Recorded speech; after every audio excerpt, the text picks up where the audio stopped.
Good people, good people, good people. Welcome back to the Gumptown Podcast, episode 181. I'm Doug B. If you tuned in to this podcast, thank you for your time and your attention. I really appreciate you giving it a shot. Today's guest is the founder and owner of Hustle Heart Art. I'm looking forward to this conversation, and I'm sure we'll all be inspired by his story. Let's chop it up with Lydell Bell. Lydell, how's it going, man? It's going good, man. How you doing? Glad to hear that, and all is well on my end, too. First things first, thank you for taking time out of your schedule to chop it up with me a few minutes. I really appreciate it. Oh, no problem, man. Thanks for having me on here. Yes, sir.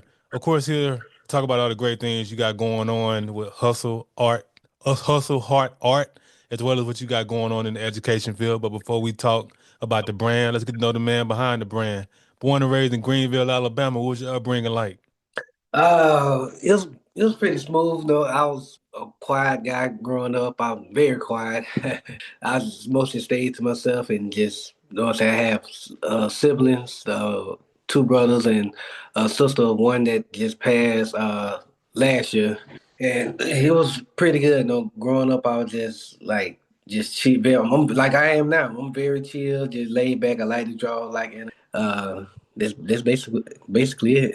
Okay, I appreciate you for sharing a little bit of your background, and my condolences to the for the loss of your sister, man. And just hearing you talk about growing up in Greenville, and just sounds like you had a good village around you growing up. Gotcha. It was my brother. Oh, your brother. Oh, my Yeah. apologies. My apologies. I misspoke. Uh, Sorry for the loss of your sibling, Lydell. My apologies. it's all good. Thank you. Yes, sir. And so it sounds like you had a great upbringing and a great village around you coming up in Greenville. Yeah, for the most part, yeah, I think so. Yeah, I think so. It was pretty like good in Green. We really didn't have to worry too much about a high crime rate for real. We just just in a small country town, country boy. Yeah, no You know, doubt. Hey, so I can relate, man. I grew up right outside of Montgomery and Walls, so man, I've been to Greenville a couple of times, so I know Greenville has that a small town feel. Everybody know everybody, and if yeah. you got out of line and you doing something you had no business doing, somebody gonna tell your folks on you. Yeah, you're right. No doubt. Absolutely, man. So you finish up high school down there in Greenville, and then you make your way to we tried enrolling in Art Institute of Atlanta, and I was just reading just in terms of how that went about. And I mean just take us through that process. Like what was it like, and like just how did you feel going through that process of trying to enroll at Art Institute? All right, so I'm gonna take you back a little bit. So I I started drawing in like fourth grade. I had a guy, his name was Jose. He was a friend of mine, and he used to draw Pokemon characters. And I was watching a lot of Pokemon anime stuff like that. So I didn't know how to go about trying to draw it. So he showed me how to trace over it. And then he told me one day to a point where just try to draw it without tracing. So I just, what I'm saying, went at it, started drawing it, whatever, and then everything looked pretty good. So from that point, I always started drawing, but everything was only anime at that point.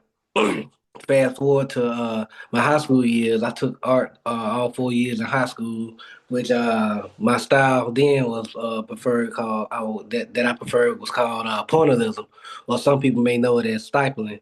Is where you take you can either use paint or you can either use a pen and just create your image with dots, just complete dots. It's very time consuming, but it look real good when it's done. Then fast forward to that. So after I graduated high school, I really didn't have a direction to go. And then I was just like, and I thought about it, like, why not just try the art institute? Because at the time, my son was I was well, getting ready to have a son at the age of 16. So I was just start thinking about like his future and my future. Like, I don't want to just be out here in the world, just now, just minimally providing for my son. So I tried the art institute.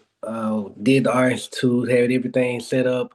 As far as I went and viewed the school, took a tour of the school, and I was like, yeah, this is what I want to do. But the thing that hindered me the most was being able to live there. I didn't know anybody that lived there, but in the one person that I did, that fell through. So after that, I was just like, you know what, I'm just gonna try something else. I tried. So I got this thing in the mail one day from the University of Phoenix. I was like, no, I think this might be some that I can try. So I enrolled in the University of Phoenix online and took information technology and web design because they didn't offer anything kind of art related. I don't think at the time because I can't really remember, but I think that's the reason why I chose web design. Um, Went through the courses in University of Phoenix, got to the very end, and decided to quit. So I decided to quit, and I dropped out of school at the end of that journey, and just pursued going into the general workforce, which is I tried a whole lot of things just during that time period, and was drawing stuff here and there, but I really wasn't drawing stuff to make money or anything like that because I didn't know how. I was just drawing stuff just to just draw stuff here and there for people, just not even charging them, just like, I just draw this for you because that's what I do. I can draw. So after a while, like, you know what, I'm just gonna step away from drawing for a while. I think this was like 2000 and probably 14 or 15, probably earlier than that. I can't even remember when I actually stopped. So I was like, I'm done with it. I'm just gonna work. I'm just gonna, you know what I'm saying, do something that's going to just uh help me move forward in life instead of just trying to focus in on art because I didn't know how to move forward with art. I didn't have no resources. I didn't have anybody, no example to look forward to. So I was just like, I'm done with it. Fast forward to 2019, I went to a painting sip, and this is my first time ever painting anything. In 2019, I went to the painting sip. We was painting a picture of Prince, and the picture of Prince ended up coming out real good. And I was like, let me just try some here.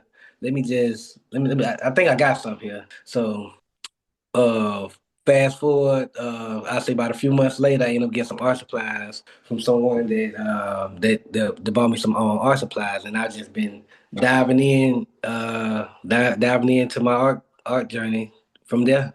Okay, sounds good, man. What a journey. Just hearing your story and just hearing all the pivots and adjustments you've had to make from having a child at 16 to wanting to go to Art Institute in Atlanta that fell through, started at University of Phoenix and then got to the end and decided it wasn't for you. And I mean, it's all good, Lydell. I mean, everybody's journey is different. You just realize, hey, it wasn't for me. And I think it's great to have that awareness and have the courage to act on it because it would have been very easy to just stick with the University of Phoenix program, knowing that wasn't where your heart was. So commend you for making that pivot, making that adjustment, and then even fast forward into 2019, just being at that event with the wife and just having that love for the arts, rekindling, man. That's great, man. It's just go to show you like you can't run from your gift no matter how fast you try to run from it, man. You were trying to get away from that art thing, but God put you in a situation where you found the love for it again, man. It's dope. Yeah, man. I tell anybody that know what I'm saying, it's crazy how God just do you a whole 360 because growing up as a kid, that's all I wanted to do. All I wanted to do was be an artist. I like used to tell my mama that. I used to tell my cousins that. I had a cousin one day, I see about a month or two ago, he like, man, she was like, I'm so proud of you because ever since you was a kid, I remember you saying always wanted to be an artist and you kind of living your dream right now. And it touched my heart so much, and I started thinking back. I'm like, you know what? I used to say that. I used to tell everybody that, because I had an aunt that I love so much. I used to go in when she got sick. I used to go down to my grandma's house and draw for her all the time.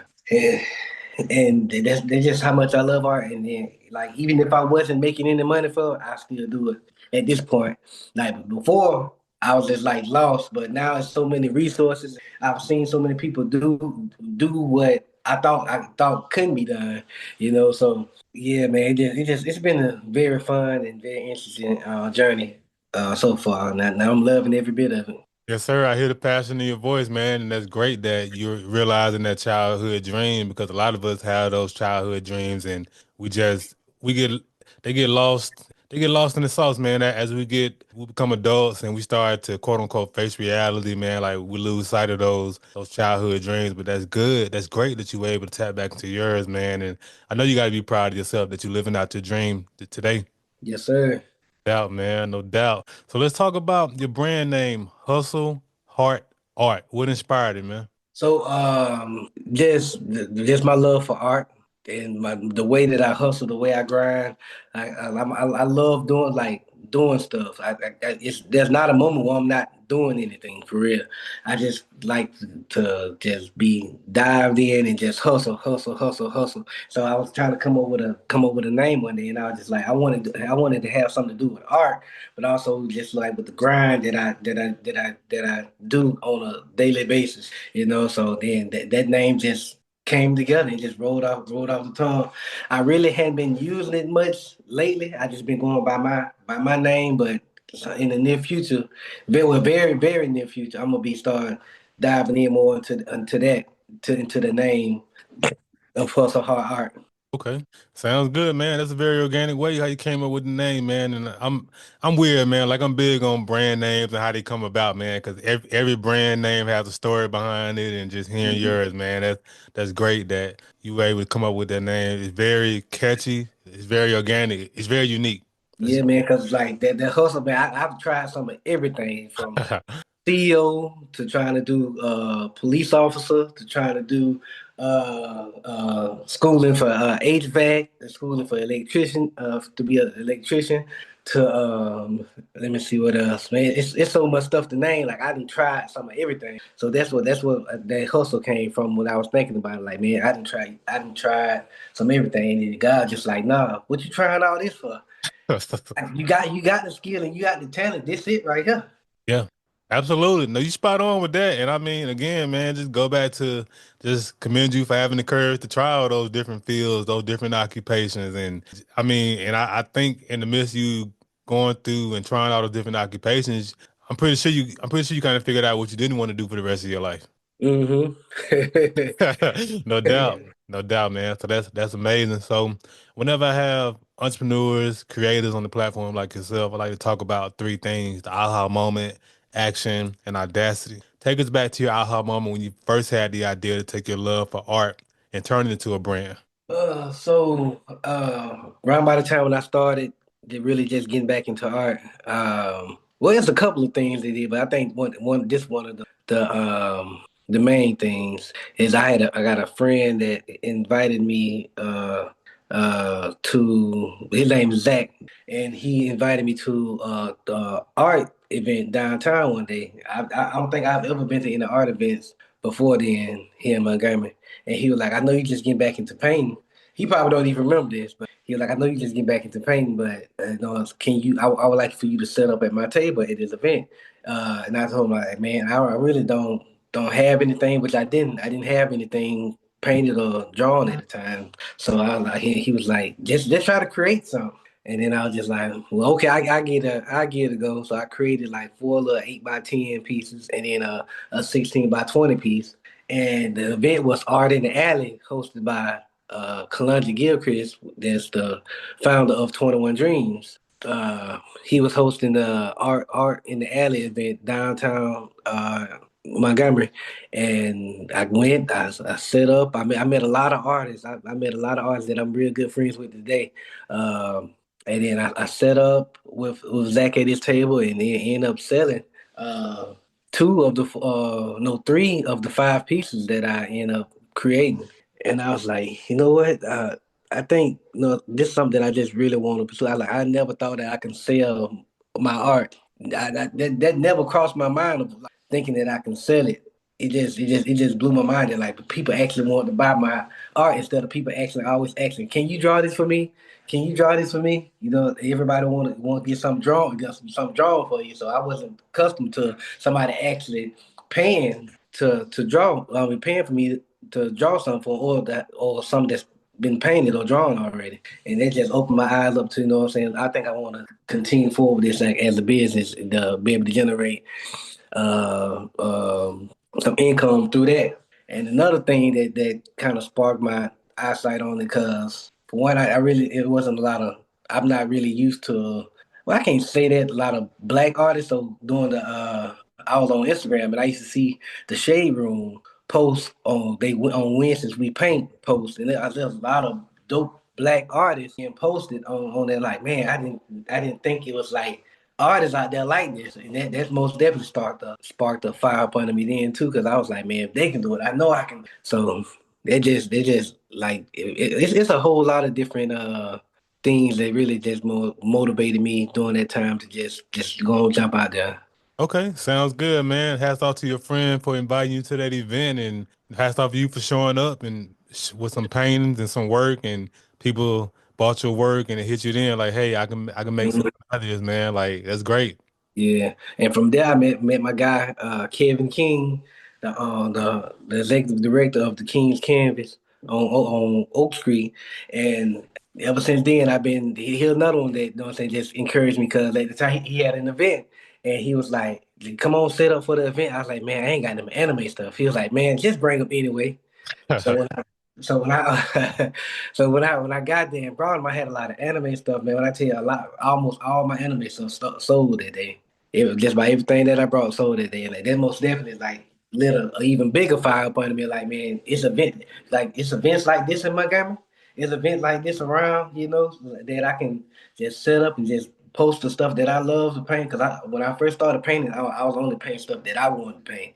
I wasn't taking no commissions for real. I was just painting stuff like because I'm in love with anime. I love Dragon Ball Z. I painted a lot of Dragon Ball Z, Naruto, most of Dragon Ball Z stuff, and come find out, there's a lot of people like me that like anime, so they end up buying a lot of that. So it just like just coming in contact with people and just like you just never know what what I'm saying the next thing might be for you. So I'm truly grateful and I'm really appreciate all the people that help guide me on this way. Yes, sir. Absolutely, man. Shout out to Kevin King over at the King's Canvas, man. He good people doing some dope stuff in Montgomery, man. So that's good that you were able to get connected with him and get your art out there, anime, man, and just rock the house with your artwork. Because yeah, that's the cool thing about life, Lydell. Like more people than you think like the same things you like. We got more in common than we are different. So that's great that you were able to step out there and attend that event, man, and start to get your name out there. Yes, sir. Okay, so the next portion, action. So it sounds like from the time you had your idea, it didn't take you a long time to get started in business and come up with the logo and the name and all that stuff. Sounds like that was pretty quick. It was. It really didn't take me long to come up with the logo and the name and everything. Just like once I locked in on it and just was thinking about it in that moment, I was like I gotta go ahead and just I gotta think of something. Something gonna come together. And then Hustle Hard came out of it. Okay, yes, sir, absolutely. The last portion, audacity. It's one thing to have an idea, it's another thing to put action behind the idea, but to put it out to the world to be praised or criticized, that's where the audacity comes in my opinion. Who or what gave you that courage, that audacity to put your art out to the world to be praised or criticized? Uh, my ex-wife, she Okay. did. She really mostly like pushed me to get started back doing art. To be honest, she bought me those art supplies after we came back from that painting step. It's like, look, here you go, happy birthday. Cause we went for her birthday, then for my birthday, she surprised me with art supply. Cause I ain't having art supplies. I was just drawing with just regular number two pencils and just regular sheet of paper. You know what I'm saying? So she bought me some art supplies because I didn't think to buy no art supplies because I wasn't taking it serious enough to buy any art supplies. So she most definitely put that gave me that nudge to you know what I'm saying just go ahead and jump out there and pursue it. Okay, well, hey man, salute to her, man, for giving you that courage, that audacity to step out there, man, and rock and roll, man, and get the business out the ground, man. I mean, that's what it takes sometimes. You just need somebody to believe in you and give you an encouraging word to step out there and make some things happen. Hmm. Okay, sounds good, man. So let's talk about what you got going on present day as an educator, man. Like, yeah, talk to us a little bit about that. What you got going on in that space? So yeah, well, I got a few good projects that I'm doing with the students over at Valiant Cross. So first of all, I teach art at Valiant Cross Academy downtown, all boys school that's located off Dexter Avenue, and I've been teaching with them for I think the past 4 years, if I ain't mistaken. And it's been real good. It's been a whole lot of fun. And it's another thing. I've never thought I'd be teaching art because I didn't consider myself as an art teacher. I just knew how to do it. I can't explain. I couldn't I, At the time I couldn't explain it when I was actually doing it. I couldn't explain how I did it. I just did it. So I ended up figuring out a way. Like, look, I'm gonna try to show y'all the best way I can of what how I do things and and and uh and see if y'all can tap into your own thing. But don't try to focus on doing it how I do it, but do it in your own way. So and that's another thing I like about Vane. They give me the free range of just doing whatever like project that I want to do in my way. I don't have a set guideline on how art should be taught. And that's what I really like that about Valiant Cross, Anthony Brock and Fred and everybody that's a part of Valiant Cross. Okay, that's dope, man. And it just go back to what we were talking about earlier, just in terms of like how God just make way for things. How you just saying you never thought you would be a teacher. So not only did He reignite the dream and point you back to your gift, He now put you in a situation to share your gift with the world and teach others how to cultivate their own version of art. Man, it's amazing Mhm. how God work things out like that. I can't explain it, but it work out like that sometimes. It is, man. And that opportunity also came from through Kevin King and the King Canvas. so Nice. so yeah, man. I've done a lot of stuff through the King's Canvas and partnered with King Canvas on a lot of things. And it's been real good. Man, that's nice, man. And see, that's what it's all about, man. Just putting your gifts out there. You never know who watching, you never know who paying attention, man. So that's great that you're getting a chance to pour into the kids over at Valley and Cross, man, and teach them the like share your gift with them and like you said, teach them to not focus on what you're doing, but to find their own razzle dazzle, found their own flavor. That's dope, man. Hmm. Okay, sounds good, man. So one of the first things I noticed when I found your page that you did a piece of art called Back in the Day that you launched in January, what last month, man. So beautiful piece of art, first of all, man. And just gotta ask you, being an artist, how long what inspired that and how long did it take you to paint it? Uh, well, it didn't take long at all, but it just the fact of that I also work at nights too through at a Hyundai supplier, so I had to manage my time wisely on when I can get in there and when I can just dive in and focus on creating it. But it really didn't take that long. It probably took maybe like 3, maybe 4 days to complete. And the thing that inspired it is it's a few things that inspired it. One. Um, when I seen it, I automatically thought about my sister, my older sister, because I remember seeing some pictures of her that she had those beads, those bold barrettes and beads and all that in her hair. She had her hair in the same exact style, and also it's a project that I did with the boys at Valiant Cross my first year there. I did a project for Black History Month where they had to create these images of women, but they had to use mixed media things like yarn, braided yarn, buttons, popsicle sticks, like all different type of stuff to create. So and pictures. So they end up cutting the pictures out of the magazines of black women, and they glue the picture on, and then they use all the materials to that they had to make the bodies and the hair. And one of the main things I had them use was buttons. So when I came across that picture that I was of the back in the day, the reference that I used for the back in the day, I actually started drawing it first. Then I was like, what could painting would be cool, but I want to do something that's different that that's like my thing. Like I like to do stuff that just not just of the ordinary. So I was just like, what could I use to recreate this piece? So I thought about the buttons. That made me think about the buttons when I had the kids do that project. So I was like, okay, I'm gonna do the whole thing in buttons. Then I started thinking on it even more. I went and bought the buttons. I put the buttons down. Then I started thinking about like, what could I do to separate the difference between the actual hair and her skin, the back of her head and the actual plaits or the twist in her head. So that's when I thought about the beads and the barrettes. And I made so many trips to the house store, it ain't even funny. so and then it just all ended up coming together because I was just coming up with stuff as I was going. Like I had an idea, I had the reference of like what the bows and how the hair was, but just like all the other stuff, it just was like a freestyle thing. I was just going as I go and we're Man, adding as I go. man, that's so dope, man. Just hearing that creative process and what inspired it, and yeah, man, Man, like when I was looking at that video and I realized it was created out of buttons. I was like, yeah, man, like they're the bad brother with that art, man. Like everybody can't put it together like that, man. Hey, that's cold, man. Thank you, man. For real, Appreciate no doubt, no it. doubt, man. You cold, man, for real. But that's great, man. So and that just so amazing, man. Like I just love arts in all forms, man. Like whether it be what you're doing and music, movies.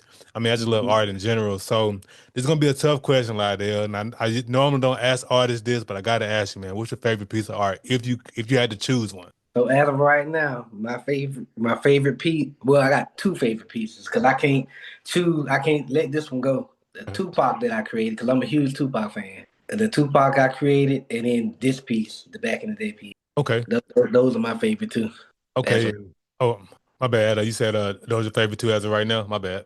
yeah, I think the Tupac gonna be my favorite piece forever though.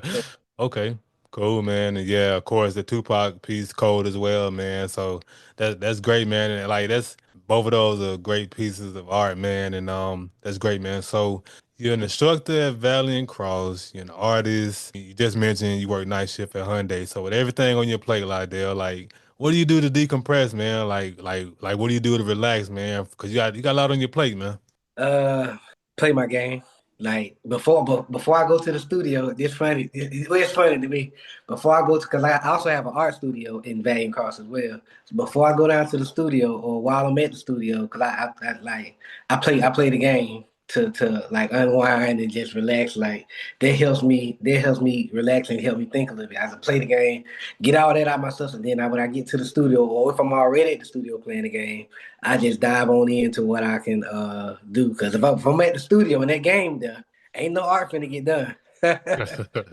Cool, man. Cool, cool. That's dope that you do have a way to, decompress and unwind, man, and getting on the game. Like, ain't nothing wrong with it, man. I mean, it's just another form of art, another form of creativity. So that's dope. Yes, sir.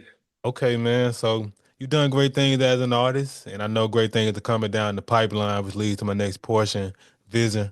Vision. What are some of your short-term and long-term goals in this art space? Uh, my short term goal is to just continue to grow.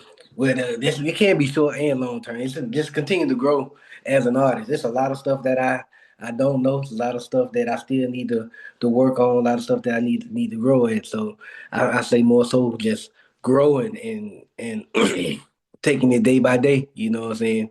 When then don't then happen overnight for real. For real, it's like time has to be invested in stuff for you to, know what I'm saying, get where you want to be. Even when you get where you want to be, you still ain't gonna be where you want to be. So it's gonna always be work to be done.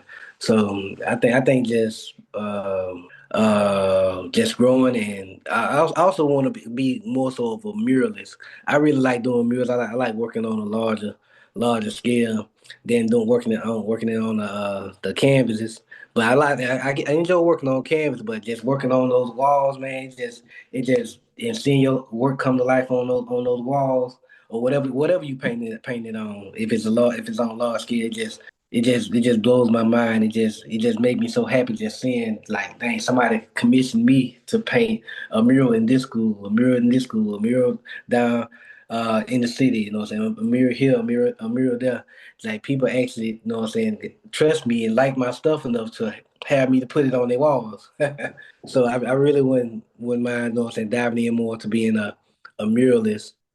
And I say long term, I would think just I would say both of those are kind of short and long term, to be honest, because I really want to just dive deep. I just want to go all in, be able to go all in as an artist. To be long term is for me to become a full time artist. I really love to be a full time artist. If I can just create, be commissioned to do art on a full time basis. Because man, trying to managing it now with everything that I got going on with having an actual full time job, working at nights, having trying to find the time to get sleep, trying to find the time to work out, trying to find the time to do all the other stuff that I need to do, coach basketball, all this stuff.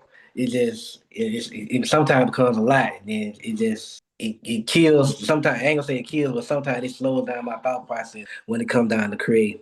Cause I be so wore out that I don't have nothing left. But sometimes that don't last long. But I just rather I just want to, for long term, I would like to be a full-time artist.